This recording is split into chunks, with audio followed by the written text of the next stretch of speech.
So today is a create day. I'm gonna take those photos that I put myself in a box in of the subway and try to create a new mandala from those. I have no idea how I'm gonna do it or what I'm gonna do.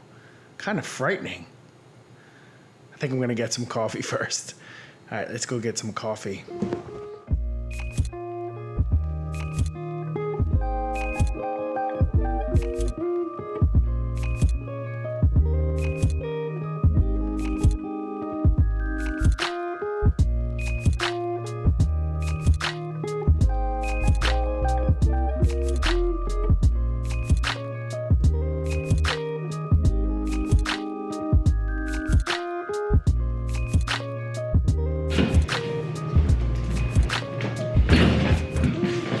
Ooh, it is freezing out today.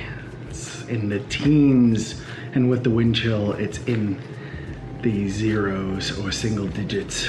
I didn't wear my gloves, but I got my coffee, so it's time to create.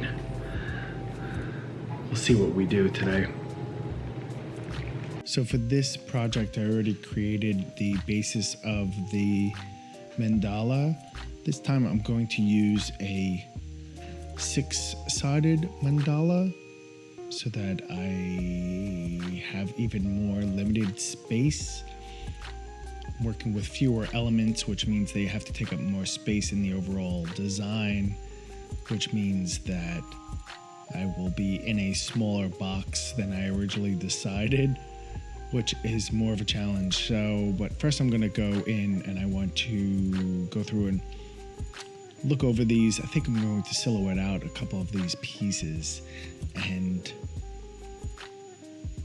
use them as individual elements. I'm gonna path them out so we have a nice clean path, get the work started properly. Let's see. Sorry about the high-pitched whistle in the background. That is the heat coming up. And in New York City, our heat is all steam. Well, most of it's steam. And in this building, which is a very old building, the steam likes to hiss and hissle. Hissle? Is that a word? I don't think hissle is a word. But likes to whistle. Hey, now it's a new word. It's when something hisses and it whistles at the same time. It's a hissle. So one of the things when I was shooting these images was I was kind of looking at some of the architectural details. I love this old Gothic style of this subway stop. Some of these, this subway station is still under renovation. They've been restoring it back to its former glory, and they still have a lot of work to do, but it's a fairly big stop on not Smith, it's on 9th Street and 4th Avenue in Brooklyn. It has the R train and the F train go there.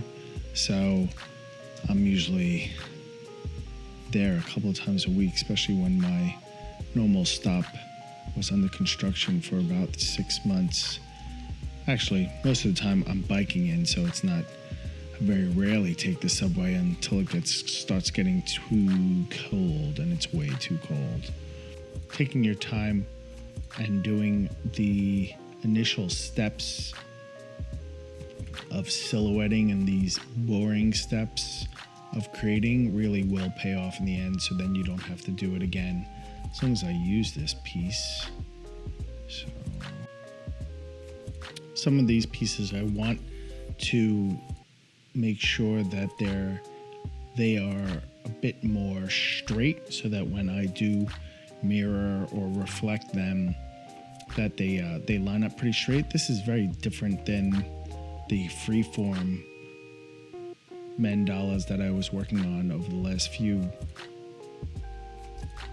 weeks, because this one has a lot of very distinct, very defined parts of the project or pieces or images.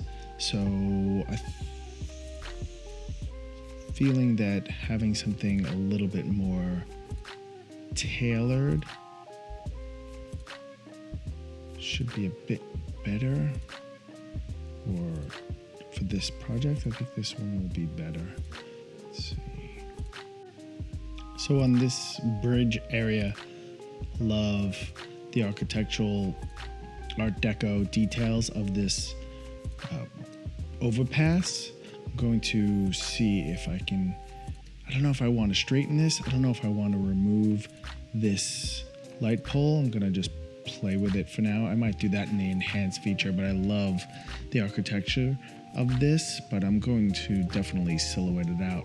But I think this is definitely going to be a major focal point of this mandala. I probably should have shot a better angle of the subway map, but the train was coming, so I needed to get on the train, and I only had a few seconds before the train was going to get there. But I think for what we're going to use it for, it's going to work fine. It should be fine. It's a little stretched out, so well, let's stretch it out upwards. Get a bit more elongated, and we'll just up it. You know what? I'm going to increase its height. I'm going to double its height. Let's do 30. Whoa, too big. Let's do double it, 20. Again, I don't have any clue on what I'm going to do, and that's the exciting and frightening part of doing these projects, is that you're flying by the seat of your pants. I can easily mess this completely up and come out with something that looks really quite awful. But I still have to create something and try to figure out what I'm doing as I'm doing it is a very interesting challenge.